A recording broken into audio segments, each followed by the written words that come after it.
साहब, पीर फकीर समर संत मान्यवर काशीराम साहब अगर आज स्वस्थ होते, उनको ब्रेन हेमरेज या शुगर या हार्ट का जो स्ट्रोक था ना आया होता और सब कुछ स्थिति ठीक ठाक होती तो 90 साल के आज वो हमारे बीच में होते। पर 2006 में वो चले गए। सामाजिक आदमी जब दिल से काम करता है और पूरा अपना तन मन पूरी जिंदगी सामाजिक काम के लिए लगा देता है और फिर सामाजिक काम के परिणाम उस मेहनत के अनुरूप नहीं आते या अनएक्सपेक्टेड ऐसी जो संभावनाएं होती हैं, जो बीच में ऐसे लोग होते हैं जिनकी समझ कम हो, जिनकी जानकारी कम हो, या जिनको लालच आ जाए, जिनको राग आ जाए, जिनको द्वेष आ जाए, जाने में अनजाने में, समझ में ना समझ में, जब वो बीच में हडस डालते हैं तो जो लोग मन से काम करते हैं और जो लोग अपना सब कुछ लगाते हैं उनको मानसिक परेशानियां होती हैं। मानसिक परेशानी इसलिए होती है क्योंकि वो देखते हैं कि सामाजिक नुकसान करने वाले लोग उसी समाज के हैं जिस समाज के लिए उन्होंने अपनी पूरी जिंदगी लगाई है। तो शिकायत किससे करें, तो लड़ाई किससे? जिनके लिए, जिनके उत्थान के लिए जीवन देता है आदमी, जिनके उत्थान के लिए तन मन से काम करता है, धन से काम करता है, जिनके उत्थान के लिए दिन रात एक करता है अपनी सारी चीजें छोड़ छाड़ के, और जब वही लोग उस काम को रोकें तो क्या करे? तो फिर आदमी का ब्रेन हेमरेज हो जाता है, फिर उसको हार्ट अटैक आने शुरू हो जाते हैं, फिर वो परेशान होना शुरू हो जाता है, फिर उसके माइंड की ब्लॉकेज शुरू हो जाती है क्योंकि वो बहुत ज्यादा सोचता है। वो सोचता है कि वो कर क्या रहा है और हो क्या रहा है। उसको पता है कि जो मैं कर रहा हूं वो ठीक है और जो लोग रोक रहे हैं वो अपना ही नुकसान कर रहे हैं। उसका नुकसान हो जाए, डर और चिंता नहीं होती, पर जिस उद्देश्य के लिए वो काम कर रहा है और जिनके लिए काम कर रहा है अगर वही रोकें तो अजीब सी स्थिति है। तो ऐसे में जो दिल से काम करता है, सच काम करता है, अच्छा काम करता है, उसको शारीरिक और मानसिक परेशानियां आ जाती हैं। यही कारण था कि साहब एक अच्छी आयु, एक अच्छी सेहत के बाद, एक सब कुछ होने के बाद भी जल्दी चले गए और ऐसी बीमारी जो नेचुरल नहीं थी उसके शिकार हो गए। समन संघ ने उनको 11 फरवरी को पीर फकीर का सम्मान दिया, दर्जा दिया। दरअसल उनको क्या दिया, क्योंकि कोई व्यक्ति मरने के बाद वापस आता नहीं। किसी को जीते जी उसको काम का सम्मान मिले तो सम्मान उसके आनंद का, उसके सुख का, उसके चैन का, उसके व्यक्तित्व का कोई काम आने की चीज हो सकती है। पर मरे हुए व्यक्ति को, गए हुए व्यक्ति को, जाने वाले व्यक्ति को, जो जा चुका है उसको उसके काम का नाम सम्मान या मान दो तो दरअसल वो समाज अपने लिए ही वो मान सम्मान लेता है। देर से लिया हुआ फैसला, यानी ऐसा फैसला जो उस समय लेना चाहिए था, जो जीवित थे पर नहीं ले पाए, नहीं समझ थी तो देर से लिया। तो अपने आप को माफ करते हुए समाज उनको कहता है कि आप हमारे पीर हैं, फकीर हैं, समण हैं, संत हैं, मान्यवर हैं, काशीराम हैं, साहब हैं। और जीते जी खूब विरोध भी लोग करते हैं और दबा के विरोध करते हैं। ऐसा विरोध करते हैं कि बड़े बड़े नुकसान उससे हो जाते हैं और कोई समझ नहीं सकता कि हम कहाँ जा रहे हैं, कहाँ नहीं जा रहे। साहब काशीराम जी साधारण व्यक्ति, साधारण स्टूडेंट, पढ़े। जैसा कि पंजाब के अंदर जो रविदासी लोग होते हैं या जो रविदासी सिख परिवार होते हैं, और जैसा पढ़ाई का एक उस समय बाबा साहब के बाद में लोगों में रुतबा आया कि भाई पढ़ना चाहिए, वो पढ़े। पढ़ने के बाद में वो डीआरडीओ में साइंटिस्ट हुए और पूना चले गए। उनका कोई मूवमेंट से, डॉक्टर अंबेडकर से, उनकी किसी वाणी से, किताब से दूर दूर तक भी कोई संबंध नहीं। रविदासी थे, नाम भी वो अपना रविदसिया ही लिखते थे। जैसा परंपरा, जैसी चीजें, वैसा ही उनका सब कुछ। बाल उन्होंने रखे नहीं। हालांकि सिखिज्म को अपना चुका था उनका परिवार, पर बाल उन्होंने रखे नहीं। जिद्दी थे, जिद्दी स्वभाव के थे बच्चे से ही। तो वहां जो दीना बहरा जी थे, उन्होंने क्योंकि बाबा साहब को सुना था, देखा था, और वो उनकी बात को जानते भी थे। वो भी रेबल किस्म के इंसान थे, विद्रोही थे। वो नौकरी करते थे वहां। उनके साथ में घटना घटी, उन्होंने वहां बाबा साहब अम्बेडकर के जन्मदिन की छुट्टी मांगी 14 अप्रैल को। जो वहां के वमन लोग थे उन्होंने मना कर दिया, उनकी नौकरी खा गए। नौकरी की कोई चिंता क्या होगी किसी फुल क्लास कर्मचारी को, पर एक इज्जत की बात थी कि बाबा साहब अम्बेडकर की छुट्टी नहीं हुई तो वो उसके लिए आगे बढ़े और उन्होंने अपने आदमी वहां ढूंढे। तो रविदसिया सिख यानी कि जो साहब काशीराम, पीर फकीर समर संत मान्यवर काशीराम जी थे, वो वहां मिले। नौकरी करते थे, अपनी बात रखी। जानते थे समझा नहीं पाऊंगा क्योंकि अफसर है, किताब दे दी एनिलेशन ऑफ कास्ट, उसे पढ़ा। पुरानी समझ रही होगी कोई पीर फकीर समर संत की। वो संत वाला, वो फकीर वाला, वो पीर वाला, वो समणों का जो रुतबा है वो वापस आया और वो किताब असर कर गई। वो किताब दरअसल एनिलेशन कास्ट ऐसी है कि उसके एक एक सेंटेंस पे एक एक किताब लिखी जा सकती है। बहुत गंभीर किताब है, बहुत कमाल की किताब है।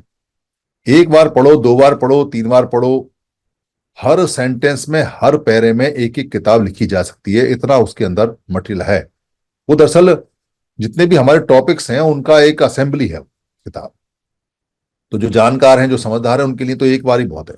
बस साहब ने वो पढ़ी। पढ़ने के बाद में फिर नौकरी में मन नहीं लगा और उनको समझ में आया कि दुनिया कहाँ काम करती है और कैसे हम एडजस्ट करते हैं। क्योंकि बचपन के बहुत सारे अनुभव पंजाब में भी रहे होंगे। पंजाब के अंदर भी कास्टिज्म चलता है, प्रताड़ना कम है पर कास्टिज्म है और आज भी है। वो सब झेला होगा, उन्होंने देखा होगा, तो बात समझ में आ गई होगी कि लड़ना चाहिए। तो लड़ने का जब रुतबा किसी व्यक्ति में सच्चा आता है और वो शादीशुदा नहीं है, शादीशुदा है तो मजबूरी है क्योंकि शादी की है, पर अगर शादीशुदा नहीं है तो वो फिर लड़ने के लिए पूरी तैयारी करता है। वो शादी नहीं करेगा, वो घर छोड़ देगा, वो नौकरी छोड़ देगा, वो पारिवारिक रिश्ते छोड़ देगा, वो कपड़े पहनने के जो शौक हैं उनको छोड़ देगा, खाने पीने के शौक हैं उनको छोड़ देगा, बाल नहीं रखाएगा, कम से कम जीवन, कम से कम वस्तु में गुजारा करेगा, प्रतिज्ञा करेगा। ऐसी प्रतिज्ञाएं पुराने समय में जो धम्मिक संघ हुआ करता था, जिसको भिक्खु संघ बोला करते थे, वहां 50,000 भिक्खु ने की। घर छोड़े, खाना छोड़ा, 24 घंटे लोगों को जन जागरण जागरण कराया। ये संतों की एक तरह से परंपरा है।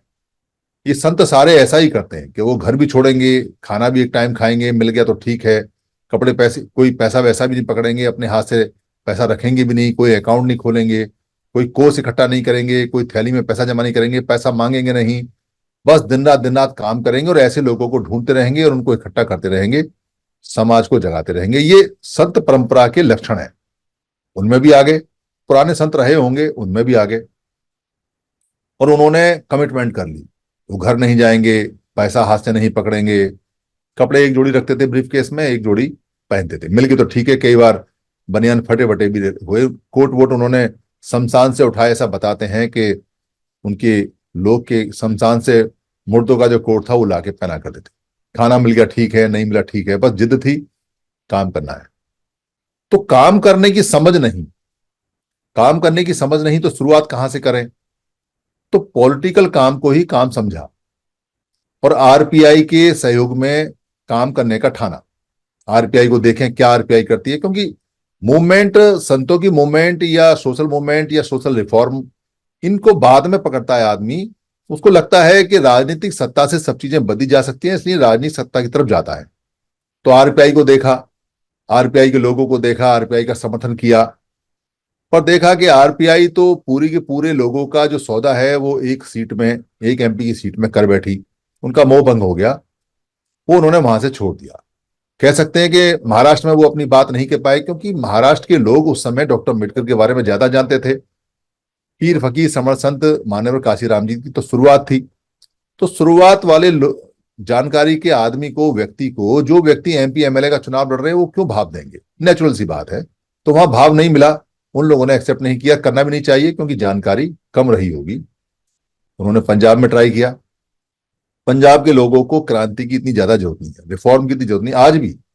ये बात हम खुले तौर पर इसलिए कह सकते हैं क्योंकि हम एक्सपीरियंस कर रहे हैं, यानी समर संघ एक्सपीरियंस कर रहा है।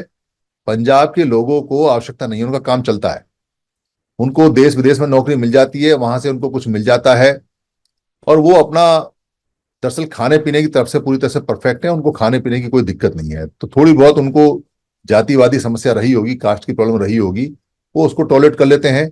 संख्या बहुत ज्यादा है पंजाब में, समणों की संख्या ज्यादा है, समण मजबूत भी हैं, पर साहब काशीराम जी को एक्सेप्ट नहीं किया उन्होंने, क्योंकि उनको कोई दिक्कत ही नहीं, उनको परेशानी नहीं। तो यूपी आए। यूपी में मूवमेंट पहले से ही चल रही थी, लगे हाथों जब चल रही मूवमेंट वो जुड़े, लोगों ने उनको एक्सेप्ट किया, काम बढ़ने लगा, आगे काम आगे चलने लगा। हमने जो पीर फकीर समर संत का जो टाइटल समर संघ ने उनको दिया, वो उनके पहले हिस्से को दिया है, राजनीतिक वाले हिस्से को नहीं कहते, क्योंकि हमारा राजनीति में जाने का नहीं है। इसलिए कल को कोई ये कहे वो तो राजनीति के माहिर थे, राजनीति के गुरु थे, या मास्टर चाबी बता के गए, या ताला चाबी बता के गए, तो हम संत वाले पार्ट पे, जो रिफॉर्मर वाला पार्ट है, उसको बेस मान के उनके काम को आगे बढ़ा के उनको सम्मान करते हैं। हमें राजनीति से कोई गुरेज नहीं है, पर कल को कहीं आर्गुमेंट करे तो आप इस बात को बोल सकते हैं। तो साहब काशीराम ने जब काम शुरू किया, पीर फकीर समर संत ने जो काम शुरू किया, तो उनके साथ में उनके साथी जो नौकरी करते थे वो थे, कई लोगों ने साथ दिया। एक मनोहर आटे थे जो उनके सेक्रेटरी बने, जिन्होंने 250 रुपये सेक्रेटरी के लिए और देने के लिए बात कही। एक खोबरा गड़े थे, एक खापड़े थे, और एक झल्ली थे। घटनाएं घटती हैं तो कैसे आदमी बदलता है, कैसे चीजें बदलती हैं, उसका एक बारीक उदाहरण आपको बता रहा हूं। खोबरा गड़े अभी एक्सपायर हो गए हैं नहीं, उनकी इच्छा जागृत हुई। इच्छा जागृत हुई होगी नाम कमाने की, या इच्छा जागृत हुई होगी हम कह नहीं सकते, पर जैसा कई लोगों से हमने सुना पुराने समय से, और कई लोगों का हम इंटरव्यू लेके बता भी सकते हैं, उनसे कहलवा भी सकते हैं, उन्हीं के आधार पर इच्छा जागी होगी साहब काशीराम बनने जैसी। इच्छा जागी होगी उनका नाम हो जाए। इच्छा जागी होगी कि जो काम चल रहा है, क्योंकि साहब ने बाम से बनाई और संघ के पैटर्न पे बनाई, इसका कोई रजिस्ट्रेशन नहीं, उसमें पैसा नहीं इकट्ठा होता था, पैसा जितना काम में लगता था खर्च हो जाता था। जब रजिस्ट्रेशन नहीं तो अकाउंट भी नहीं, तो उसका अकाउंट भी नहीं था, क्योंकि सरकारी कर्मचारियों के अकाउंट की जरूरत नहीं पड़ती। उसके अंदर बातें होती थी जन जागरण की, जगाने की, पे बैक टू सोसाइटी। तो जो राम खोबरा गढ़े थे, उनके मन में कहीं जो लालच आया, उस लालच के तहत में उन्होंने दो सीधे साधे लोग, झल्ली जी और खापड़े, उनको अपनी तरफ करना शुरू किया, और वो उनकी बातों में, उनके कहने में आने लगे। दिल्ली के अंदर एनडीएमसी के अंदर एक मीटिंग हुई। उस मीटिंग में साहब काशीराम जी के अगेंस्ट में 4-5 घंटे 6 घंटे बातें चली, चार चार टॉपिक पे बातें चली। एक टॉपिक था कि बाम सिर्फ को रजिस्टर्ड नहीं कराया गया है। एक टॉपिक था कि मनोहर आपटे को इतनी ज्यादा तवज्जो क्यों, क्योंकि वो ऑफिस में काम करते थे, इसलिए काम सारा उनसे लेते थे, तो लोगों को आर खोबड़ा गड़े को लगता था कि ये तवज्जो देते हैं। मनोहर आपटे की पिटाई भी करवाई गई, जो खोबरा गड़े हैं उन्होंने उनकी पिटाई भी करवाई। एक ये कहा गया कि मायावती को इतनी ज्यादा इंपॉर्टेंस क्यों दी जाती है। और एक वहां बात चली साहब काशीराम और बहन मायावती जी के कुछ रिलेशन के बारे में, खराब खराब बातों का चर्चा। ये 4 टॉपिक पर हम बातें चली, जिसमें साहब काशीराम जी को नहीं बुलाया गया, पर जो लोग थे उनसे मेरी बात हुई, जो उन्होंने मेरे को बताया। वहां ये बात नहीं हुई कि काम क्या चलना चाहिए, काशीराम जी का विजन क्या है, उनसे क्या पूछना चाहिए, बाम सिर्फ क्या कर रही है, या जो DS4 है वो क्या कर रही है, या जो BSP है वो क्या करेगी, या आगे क्या प्लान है, क्या करना चाहिए, हम क्या करने वाले हैं, कितनी अचीवमेंट हुई हमारी, कितना हमने प्राप्त किया, हमारा विजन क्या है, क्या विजन होना चाहिए, इस पर कोई चर्चा नहीं हुई। टोटल जो चर्चा हुई वो साहब काशीराम जी, बहन मायावती और उनके आसपास के बारे में, यानी कि ऑब्जेक्ट पर चर्चा नहीं हो रही है, चर्चा व्यक्तिगत हो रही है। क्योंकि किसी व्यक्ति की इच्छा जाग गई, किसी व्यक्ति की इच्छा जाग गई, तो वो अपनी इच्छा पूर्ति करने के लिए औरों को उसमें शामिल कर रहा है, और नाम ले रहा है कि रजिस्ट्रेशन नहीं हुआ है बाम सेफ का। रजिस्ट्रेशन होना अच्छा है या रजिस्ट्रेशन होना खराब, इस पर चर्चा नहीं हो रही है। वो उनको कह रहा है कि रजिस्ट्रेशन नहीं हुआ है तो बाम सेफ किसी के भी कब्जे में जा सकती है, जबकि बाम सेफ कब्जे में तब जाती है जब रजिस्ट्रेशन होता है। मतलब उल्टी बातें सिखा रहा है और लोग उसकी बात को समझ रहे हैं, सीख रहे हैं, क्योंकि उसमें दो चार पांच लोग अपने जैसे जिनकी इच्छा जागी, या जो जानकार नहीं होंगे या जो कम जानकार होंगे, मिला लिए होंगे। चंडीगढ़ में अधिवेशन होता है और वहां जिनको पढ़ाया, जिनको सिखाया, जिनको समझ नहीं आया, जाने में अनजाने में उन्होंने वहां बिगुल बजा दिया विद्रोह का। बारीक बात देखिए कि साहब काशीराम जी ने बाम सिर्फ छोड़ी नहीं, बाम सिर्फ उनको दे दी, ले जाओ बाम सिर्फ। और वो बाम सिल्वे के खुश हो गए और उन्होंने बाम सिर्फ का जाकर रजिस्ट्रेशन करा लिया। और उन्होंने, साहब काशीराम जी ने सरकारी कर्मचारियों के बाम सिर्फ का लाला छोड़ के, जबकि पैसा वहीं से आता था, DS4 और बाम सिर्फ में पूरा ध्यान लगाया और पूरी जिंदगी प्रतिज्ञा की कि अब वो BSP के लिए काम करेंगे। पॉलिटिकल मोटिव तब आसान था, क्योंकि जैसा EVM वगैरह में ऐसा नहीं है, इतना पैसा भी खर्च नहीं हो सकता था। और उनका मोटिव उनका रहा होगा, या उनको सरकमस्टांसेस जो हुए हैं उनसे बाम सेफ छोड़नी पड़ी, यानी कि जो सोशल रिफॉर्मेशन का काम था वो छोड़ दिया उन्होंने, और जो पॉलिटिकल रिफॉर्मेशन का काम था वो उन्होंने पकड़ लिया। तो बाम सेफ के लोग जिन्होंने वहां मीटिंग की, जिन्होंने साहब काशीराम जी को ये कहने पे मजबूर किया कि बाम सेफ को ले जाओ, उनकी जिम्मेदारी बनती थी कि जब वो यकीन नहीं करते थे कि क्या करना है क्या नहीं है, तो बाम सेफ को चलाते। पर बाम सेफ उनसे चली नहीं, उनको पता ही नहीं था कि बाम सेफ में करना क्या है। बाम सेफ बस जितना पैटर्न उन्होंने सीखा साहब काशीराम जी से, उतना ही घिसटते पिसटते रहे, और आज तक भी वही पैटर्न है। कोई पैटर्न में चेंज नहीं है, बल्कि जिन चीजों के लिए बाम सेफ ने मना किया, जिनको बैन किया, वो चीजें और शामिल कर ली, राजनीति भी शामिल कर ली उसके अंदर, मजहब और धर्म भी शामिल कर लिए उसके अंदर, और उसके अंदर एजिटेशन भी, यानी कि जो विरोध प्रदर्शन होते हैं वो भी शामिल कर लिए, जबकि वो उसकी थीम थी नहीं, उसके लिए DS4 थी और BSP थी जो अलग अलग बनी हुई थी। तो विजन का पता नहीं, बस जिद थी किसी व्यक्ति की कि उसको राग जाग गए कि उसको साहब काशीनाम बनना है, या उस व्यक्ति को कहीं नाम कमाना है, या कुछ भी रहा होगा। खोबरागड़े को कोई नहीं जानता आज की डेट में, और खापर्डे साहब के 2 टुकड़े, 3 टुकड़े, 4 टुकड़े हुए हैं। अभी यहाँ खापर्डे साहब का जो कार्यक्रम लगा, स्मृति दिवस, यानी जो उनका मरण दिन था, उस पर बाम सेफ के एक धड़े ने कार्यक्रम लगाया एक दिन दिल्ली में, और उसके अगले दिन बाम सेफ के दूसरे धड़े ने लगाया सेम खापर्डे जी के नाम से। हमने कहा भी था भैया खापर्डे जी के टुकड़े आज आपने किए। खापर्डे जी संत आदमी थे, बड़े आदमी थे, पर संत आदमी को सिखाने में, पढ़ाने में जल्दी आसानी होती है, क्योंकि संत आदमी सीधा सच्चा होता है, जिसने जो बात कह दी वो मान लेता है। वो इतना ज्यादा नहीं सोचता कि ये चीजें खराब होने वाली हैं। काश अगर खापर्डे जी सोच लेते खोबरागड़े क्या बोल रहे हैं, या जो झल्ली जी हैं वो सोच लेते कि ये जो खोबरागड़े है ये क्यों कह रहा है, इसका क्या मकसद है, या पूछ लेते, या इसको डिस्कस करा लेते, तो बाम सेफ आज ज्यादा स्ट्रांग होती और वो संघ का रूप ले चुकी होती, और वो संघ का काम बहुत तेजी से कर रखी होती, क्योंकि साहब काशीराम जी ने उसको रजिस्टर्ड ना कराने का ऐलान किया हुआ था, उन्होंने नहीं कराई रजिस्टर्ड। और उसके अंदर बहुत तेजी से लोग इकट्ठे हुए, और उसका एक इज्जत थी, और उसका एक नाम था, और उसका एक रुतबा था, और वो रुतबा इतना बड़ा हो जाता कि लोग आज बाकी सबको भूल जाते, बाम सेफ को याद रखते, और सारा देश सुखमय हो जाता। पर नहीं हुआ। एक व्यक्ति के लालच के कारण, एक व्यक्ति के गलत सोच के कारण, एक व्यक्ति के राग के कारण, ये बारीक बातें हैं जो साहब काशीराम जी के मूवमेंट में कोई आपको बताने वाला नहीं है, और कोई बताएगा भी नहीं, क्योंकि ऐसी बातें लोग डर के नहीं बताते। अरे क्यों बताए, नुकसान होगा। नुकसान नहीं होगा, फायदा होगा। ऐसी चीजों को दोबारा रिपीट नहीं होना चाहिए। साहब काशीराम जी अगर उस समय बाम सेफ को नहीं उनको देते और अपने पास बाम सेफ को रखते, तो बाम सेफ और स्ट्रांग होती। बल्कि तीनों चीजें हैं, जो DS4 है, जो BSP है, और जो बाम सेफ है, इसके अलावा जो और भी चीजें बनती, वो भी बहुत स्ट्रांग होती, क्योंकि हमारा सबका एक कमान एक फरमान होता उस समय, और हम एक कमान एक फरमान में काम करते। जो चीज शुरू में बनती है उस पर लोगों का यकीन रहता है, जब वो टूटती बिखरती रहती है तो लोगों के यकीन भी टूटते बिखरते रहते हैं, फिर उनको समेटना भारी पड़ जाता है। आज हम अपने पीर फकीर समर संत मान्यवर साहब काशीराम जी को याद कर रहे हैं। हम व्यक्ति को याद नहीं करते, ना ही हम व्यक्ति के बारे में बात करते।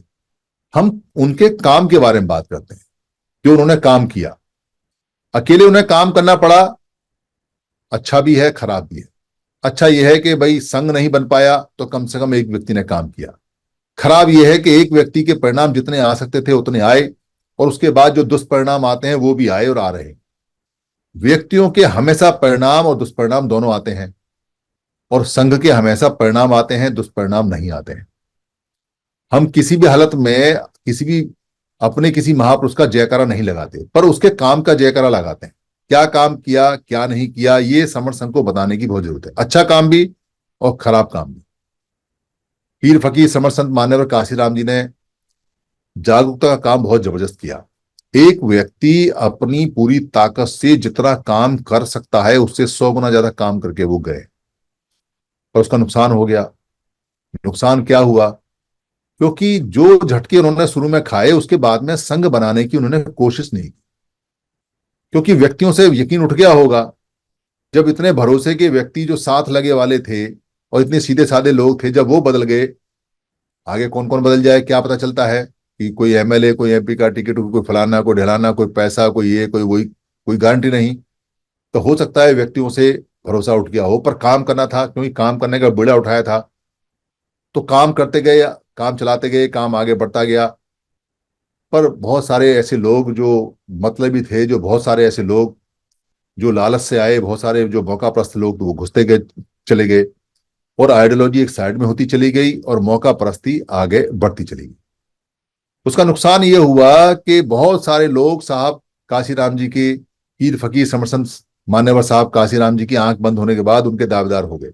मैं भी काशीराम, मैं भी काशीराम, मेरा काशीराम, मेरी पार्टी का नाम काशीराम, मेरे संगठन का नाम काशीराम, और मैं 78 का असली सिपाही, और मैं 74 का असली सिपाही, और मैं 73 का असली सिपाही, और मैंने तो ऐसा किया, और मैं तो वैसा किया, मैं तब रहा। जितने चेले चपाटे थे वो नहीं समझ पाए कि साहब काशीराम जी संघ बनाना चाहते थे। साहब का काशीराम जी ने शुरू में संघ बनाया था। पीर फकीर समर संत ने जो चोला पहना था वो एक संत का पहना था। अपना घर छोड़ा, परिवार छोड़ा, पैसा छोड़ा, नौकरी छोड़ी, लालच छोड़े, वो संतों की वाणी थी। वो संघ का निर्माण करने का पूरा, बेशक उनको पता हो या ना हो संघ का, पर काम वो संघ वाला ही कर रहे थे। आज मेरी एक बहुत ऐसे व्यक्ति से बात हुई जो उनके साथ रहते थे। उन्होंने ये कहा कि जो काम समर संघ कर रहा है यही काम साहब काशीराम जी ने शुरू में किया था। ये उनके सेंटेंस है, मैं अपने नहीं बता रहा। यही काम किया था। और आज मुझे समझ में आ रहा है कि कहाँ साहब काशीराम जी से दिक्कत हुई, कमी हुई, जो समर संघ में नहीं है। ये सेंटेंस बहुत बड़ा सेंटेंस जो उन्होंने कहा। मतलब उन्होंने समर संघ के काम को ना केवल रिकॉग्नाइज किया, बल्कि ये भी कहा कि this work is better than साहब काशीराम जी जो संघ था उनका, उसके हिसाब से। यानी ये समर संघ के लिए एक उपलब्धि है कि उनके समय का एक पुराना जानकार व्यक्ति जो अच्छा खासा प्रोफेसर, वो ये कहता है कि समर संघ जो काम कर रहा है वो साहब काशीराम जी वाला काम है और उनसे बेहतर है। उसमें जो कमियां थी, क्योंकि उन्हें संघ का नहीं पता होगा, हम तो यह संघ को सब लोग आपस में डिस्कस करते रहते हैं, कमियां दूर करते रहते हैं। उन्होंने ये भी कहा कि हम भी काम कर रहे हैं, हम और तरह का काम कर रहे हैं, पर जो समर संघ काम कर रहा है वो अल्टीमेट काम है। This is the ultimate work by समन संघ। ये समन संघ के द्वारा उच्चतम कार्य है और यही आखिरी कार्य है। और हम जो काम कर रहे हैं वो टेम्परेरी है, पर हमारी मजबूरी हम कर रहे हैं, और हम थोड़े समय बाद समर संघ में आके मिल जाएंगे। कितनी बड़ी उपलब्धि है समर संघ के लिए, क्योंकि साहब काशीराम जी के पुराने समय के लोग ये बात कह रहे हैं। इससे पता चलता है कि सब कुछ बिल्कुल ठीक जा रहा है। तो थोड़ी सी सावधानी भी लेनी चाहिए। थोड़ी सावधानी ये लेनी चाहिए कि जो पुराने समय में घटनाएं घटी हैं उनसे सबक लेते हुए हमको दृष्टि दूर करनी चाहिए, दूर की दृष्टि। किसी भी हालत में छोटा नहीं सोचना चाहिए। संघ क्या करेगा क्या नहीं करेगा किसी को नहीं पता, पर मिलेंगे सारे एक साथ जब बैठेंगे तो वही करेंगे। इसलिए जो करेंगे बेहतर करेंगे, तो यकीन रखना चाहिए संघ किसी व्यक्ति का नहीं है, ये यकीन रखना चाहिए। और जिस व्यक्ति को ये यकीन नहीं है, मैं यकीनन कह सकता हूं कि वो व्यक्ति व्यक्तिवादी है। जिस व्यक्ति को ये यकीन नहीं है कि संघ में कोई व्यक्ति नहीं है या कोई व्यक्ति आने वाला है, वो व्यक्ति अपने आप को देखे और सोचे कि वो व्यक्ति के बारे में इतना क्यों सोचता है और क्या कारण है। कहीं वो व्यक्तिवादी व्यक्ति तो नहीं है, क्योंकि जैसा सोचता है वैसा व्यक्ति खुद होता है। तो काम ना रुके, तो काम नहीं रुकना चाहिए। पहले एक मिस्टेक हुई साहब काशीराम जी से कि साहब काशीराम जी ने बाम सेव को दे दिया, ले जाओ भाई चला लो इसको, पर चली नहीं। पर इस बार वो मिस्टेक नहीं होने वाली। यहां कितने भी लोग आए, कैसे भी आए, संघ कहीं नहीं जाने वाला। संघ लोहे की तरह आगे बढ़ेगा, टन टन करता हुआ आगे बढ़ेगा और बहुत तेज से आगे बढ़ेगा। पुरानी कमियां सब दूर कर चुके हैं और नई कमियां आएंगी उनको भी दूर करेंगे। किसी भी हालत में इस संघ को अपने ऑब्जेक्ट तक और ऑब्जेक्ट के बाद तक पहुंचाने का हमारा सबका मकसद है, और इसी के लिए हम अपना जीवन देने के लिए तैयार बैठे हैं। यहां पीर फकीर समर संत से एक बात हमको सीखना चाहिए। एक जिद्द होती है काम करने की, और जब जिद्द होती है काम करने की तो काम छोटा होना शुरू हो जाता है और उद्देश्य पूरे होने शुरू हो जाते हैं। साहब काशीराम जी में जिद थी, तो बहुत सारे लोगों ने उनको धोखा दिया, बहुत सारे लोगों ने छोड़ा, बहुत सारे लोगों ने चालें चली, पर जिद थी।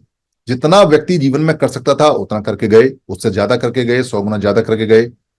तो एक व्यक्ति की जिद अगर आपको थोड़ा सा सुख दे सकती है, तो सब लोग अगर जिद करेंगे जुड़ने की, सब लोग अगर जिद करेंगे जोड़ने की, तो कितनी जल्दी काम होगा हमारा, कितनी जल्दी हम आगे बढ़ेंगे, लाइन हमारी ठीक है, ये सब बताते हैं। इसलिए कल का जो हाउस है वो इंपॉर्टेंट है। सब लोग हाउस में रहें। कल के हाउस में एक बड़ा बदलाव होगा, उसको काम को गति को आगे बढ़ाने के लिए बदलाव होगा। क्योंकि जब एक कोई हल होता है या कोई फावड़ा होता है, जब उसको चलाते रहते हैं तो थोड़े समय बाद वो खुट्टल हो जाता है। देखने में ऐसा लगता है कि वो चमक रहा है, क्योंकि वो मिट्टी से घिसता है तो लोहे का भी चमकना लगता है ऐसे जैसे स्टील का हो गया हो। पर दरअसल वो ब्लंट हो जाता है, खुट्टल हो जाता है, तो उसमें धार लगानी पड़ती है।